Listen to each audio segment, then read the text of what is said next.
How to see your company through your customer's eyes. Featuring Lisa Ford.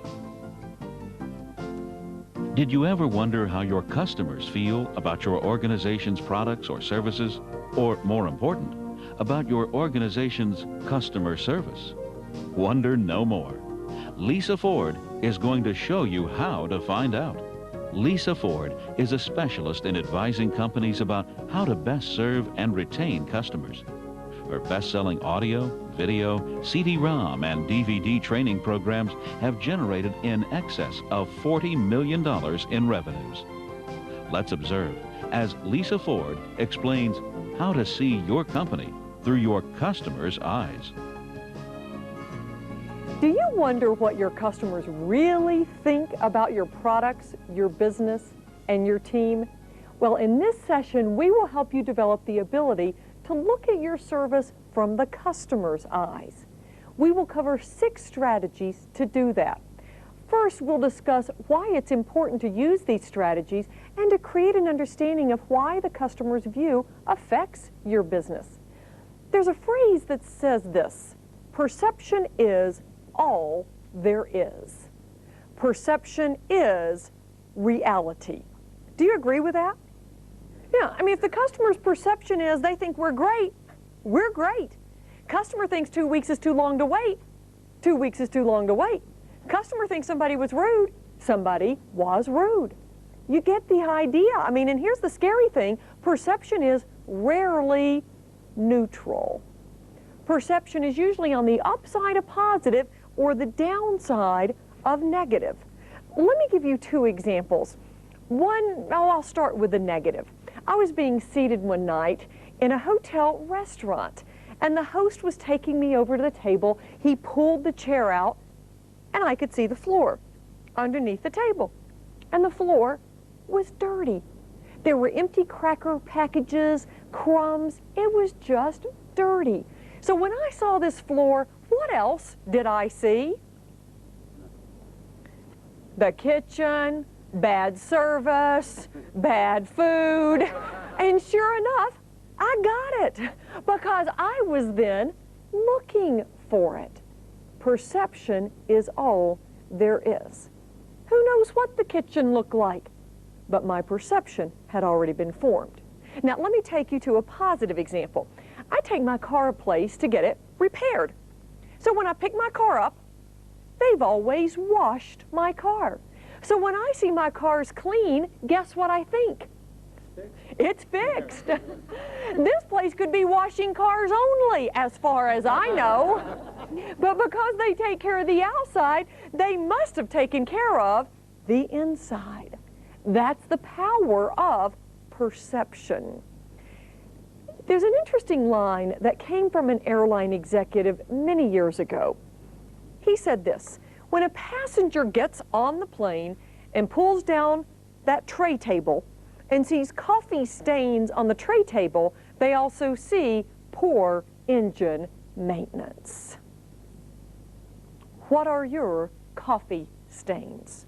What are the things your customers have to see or deal with that could negatively affect their perception of the service that is to follow with our organization? A customer goes onto our website and they send us an email, and we don't send an email reply back. That's a coffee stain. They get put on hold when they call our place of business. That's a coffee stain. They receive an incorrect invoice. We say we're going to ship on Tuesday. We don't ship until Thursday. That's a coffee stain. What are your coffee stains? I asked that one day of a group. I had a woman raise her hand. She happened to manage a fairly large physician's practice. And she said, I am sitting here picturing our reception area. And she said, I can see the 2 close to dead plants. She said, I wonder if our patients sit in there and say, whoa, if they can kill these, am I next? Well, go back and identify with your team what are your coffee stains. And I recommend you do that about every 30 days. That way you keep it at the front of everyone's mind. Encourage people to not only identify the coffee stains, but take responsibility to eliminate the coffee stains. And then when you clean up the coffee stains, I believe you create a very positive moment of truth. A moment of truth is defined as any time a customer comes in contact with your organization and has a chance to form an impression. That's a moment of truth. You have so many moments of truth. What are your moments of truth? I ask you to think about them, and the ones that are negative, those are your coffee stains. And then what can you do to create positive moments of truth? I think the only way we can do that is if we get really good at seeing our business from our customers' eyes, like your training manuals you might send out, instruction sheets, how phones are handled, how the boxes arrive that we ship our products in, the website they might log on to. Start to see from the customer's eyes, and you'll notice all the opportunities you have to create very positive moments of truth. And you have hundreds of opportunities every day. To understand it from our customers' eyes and ears, we must use strategies to stay in touch with our customers. So you can find out what your customers want, what they experience when it comes to your customer service. Oh, and why your customers love you and why they leave you. Recent research showed for typical businesses, they hear only from 4% of dissatisfied customers. The other 96% just quietly go away. Be certain your customers don't choose that quietly going away approach. That's why I want you to do this. Please beg for complaints. Now, I know some of you just said to yourself, Lisa, we don't have to beg. There is not a lack of these. Well, please beg for feedback, beg for information, and let's use these 6 strategies so that we can beg. We can stay in touch with our customers and view our service from their eyes. The first strategy is surveys. Use surveys. How many of you already use surveys with your customers to find out what they think of you? Quick show of hands. Yes, quite a few. Well, let's talk about what makes a survey customer friendly. I believe there are a number of things that make it customer friendly. Let's start with A. A means a survey that is ongoing. A, ongoing. One time is not enough to survey the customer. We've got to take their pulse on a regular basis. B, customer friendly means a lot of things. Let me run you through this list. Give them room to write. Make it short. Easy to return. Whether that might be they can fax it back to you, it might be something that is online, they can email it back to me, as well as give them room to leave their name. Too often we will ask for name, but we will put optional. Don't write optional. If they choose not to give us their name, that's their choice. Don't remind them it's a choice. I would love to get their name because what they might write, I need to respond. I need to get back with them to follow up on that. So I would much rather them leave their name than give them the option to do so. Also, I do want to go back to the room to write.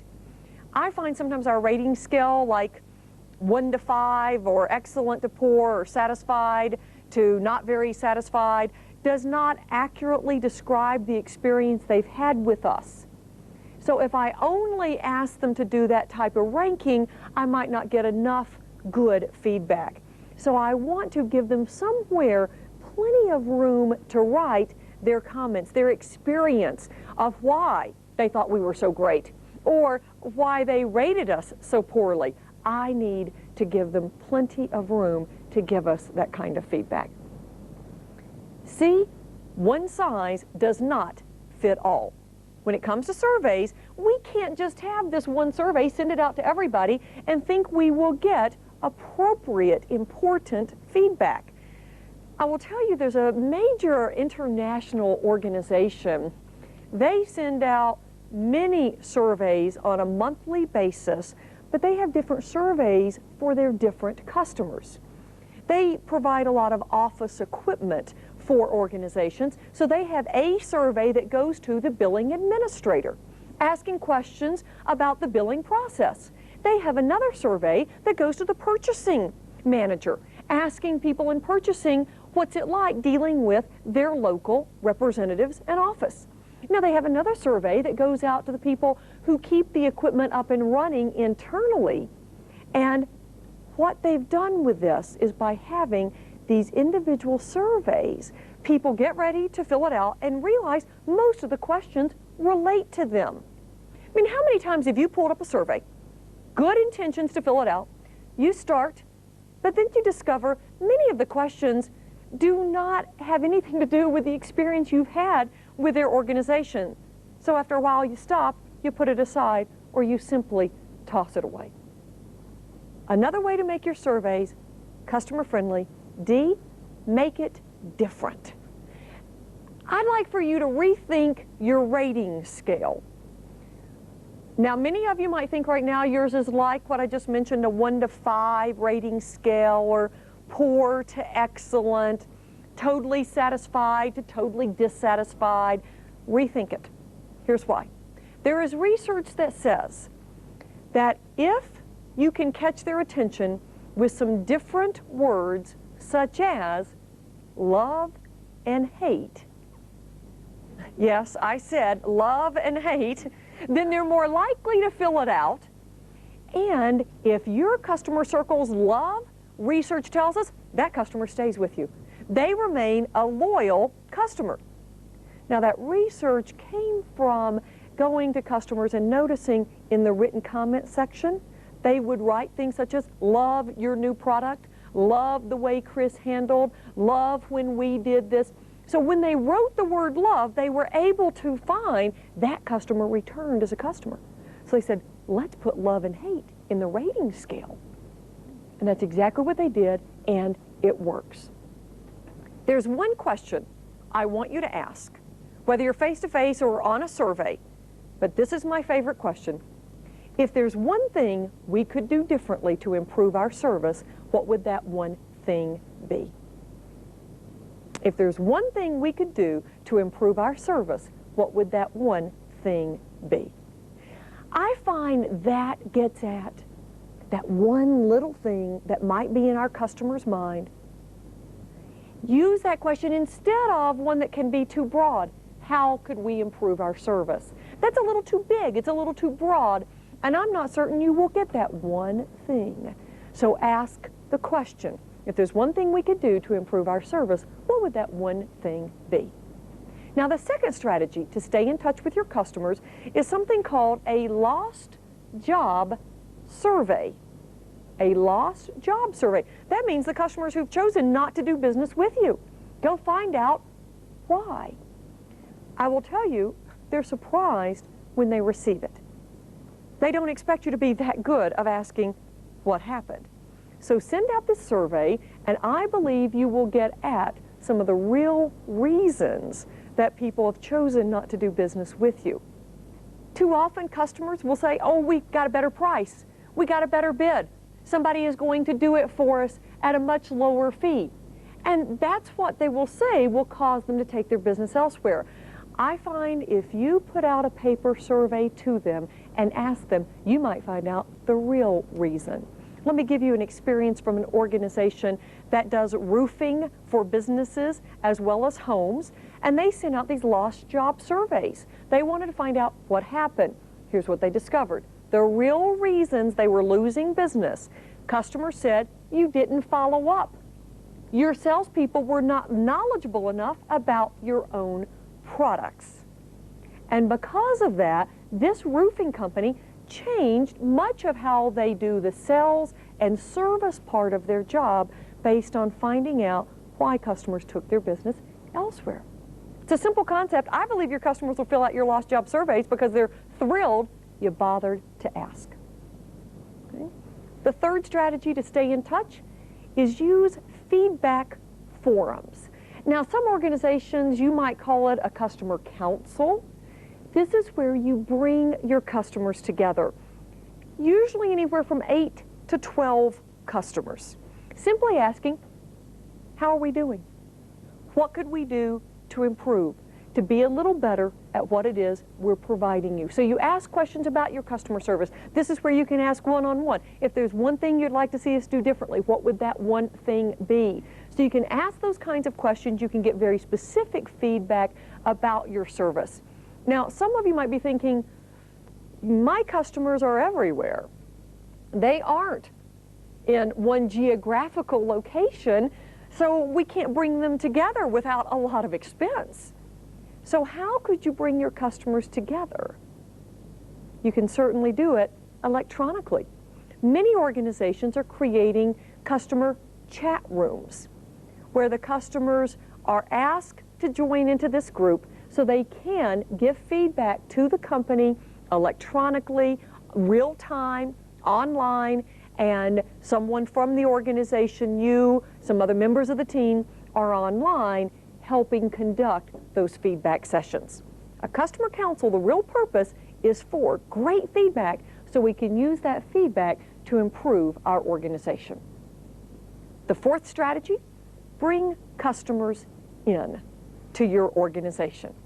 Now, bring customers into your organization might sound fairly simplistic, but I bet you don't do it enough. I know a large transportation company who does this. On an annual basis, they bring in a customer to speak to the team of employees. And what this customer speaks on is what it's like being your customer for this year. And they will tell it like it is. They will tell them the good, the bad, and the horrible aspects of being a customer this year. And I will tell you, the employees love this customer session because they're hearing it from the real customer. They're not hearing it from some other department whose job is to go out and gather information and then come back and synthesize it and present it on a chart pad or a screen. They hear it from the real customer. They take that feedback to heart. So bring your customers in. Oh, you might want to be creative in how you bring your customers in. This was something done by a company called Sunsoft, and they are a maker of very large Unix computer operating systems. They ran a customer contest, and the customers were then chosen in this contest. The company went out and took pictures of them next to their large computer systems. So the employee next to their computer systems, these are their customers. Okay, they took the photograph. They then had these photographs blown up into those large cardboard cutouts. You've seen them? And guess where these cardboard cutouts stand? In halls, in meeting rooms, especially conference and meeting rooms. Because then when they're involved in some meeting, they're talking about issues that will affect customers, they can look back and see these cardboard cutouts and say, what would our customer think of this? How would they like this idea? So the customer's there all the time, incredible presence, and it's caused them to run their organization with a little more of the voice of the customer always present because they're always visible. Simple and a silly idea, but it works very well for them. Oh, another idea, maybe again, you do not have your customers very close by geographically, but we do have members of our organization who go out and see our customers.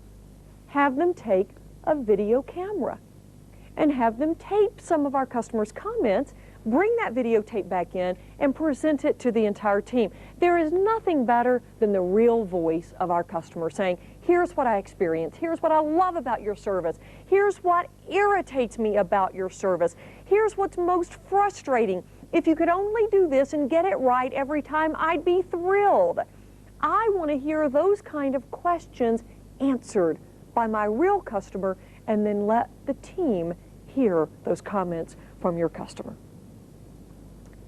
The fifth strategy is send staff out to our customers.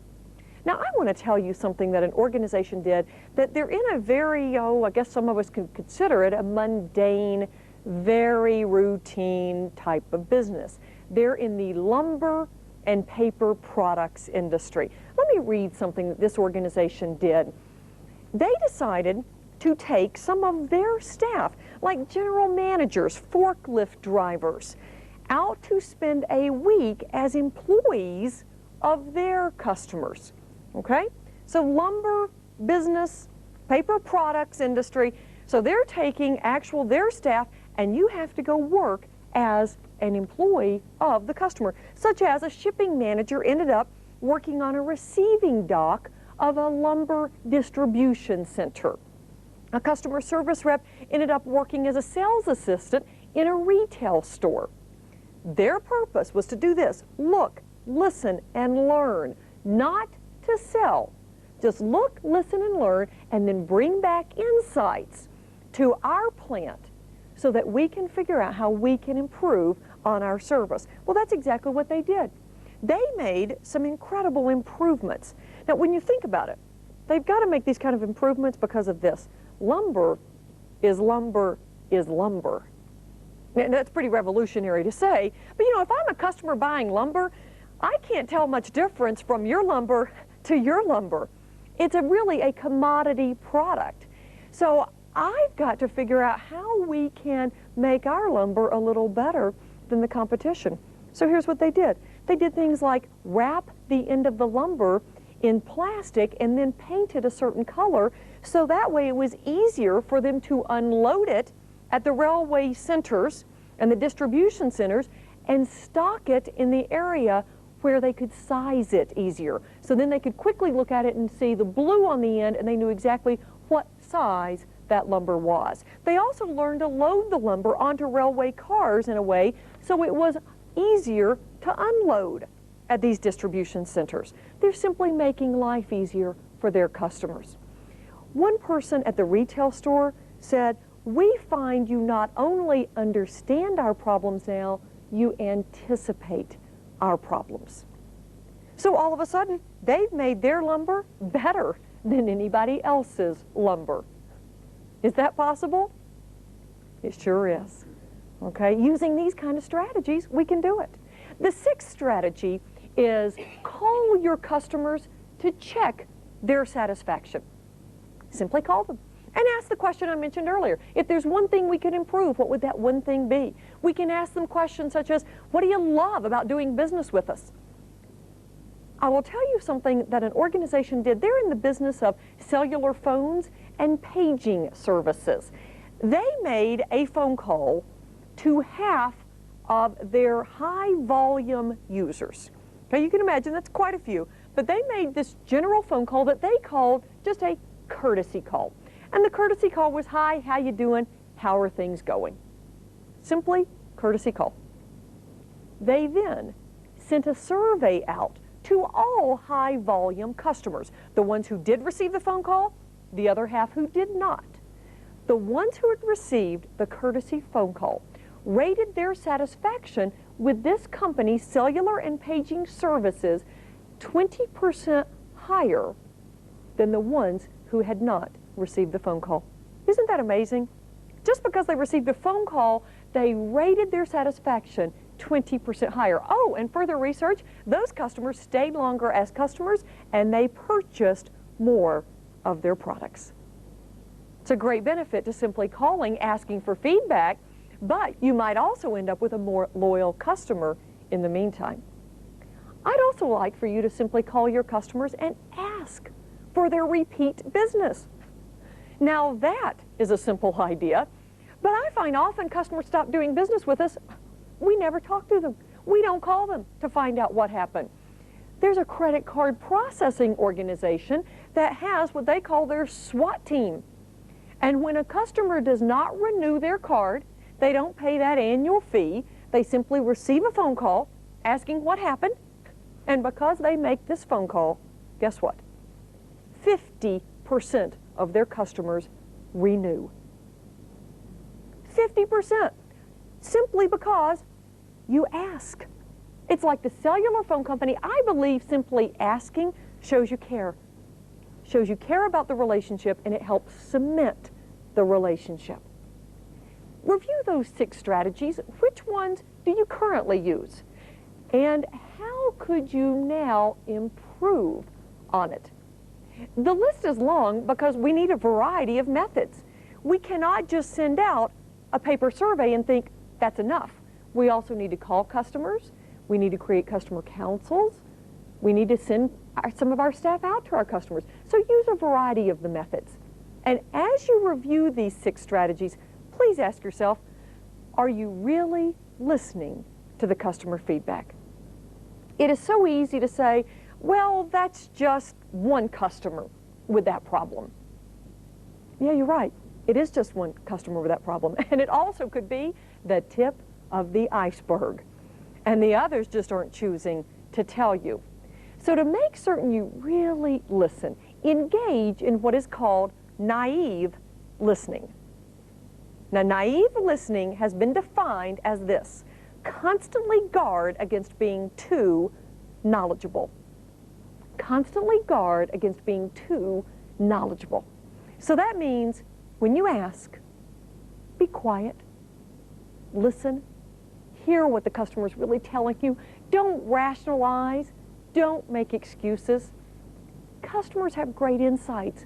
We need to hear them. Let's summarize. We've talked about recognizing coffee stains that may exist in your organization. And we've talked about 6 strategies for cleaning them up, or better yet, avoiding them. These 6 strategies are: 1, surveys; 2, lost job surveys. Remember the surveys that go to the customers who choose not to do business with us. Number 3, feedback forums. 4, bring customers into the organization. 5, send staff out to customers. And 6, call your customers. If you do these things, you'll find that you'll have fewer problems with coffee stains in your organization or department.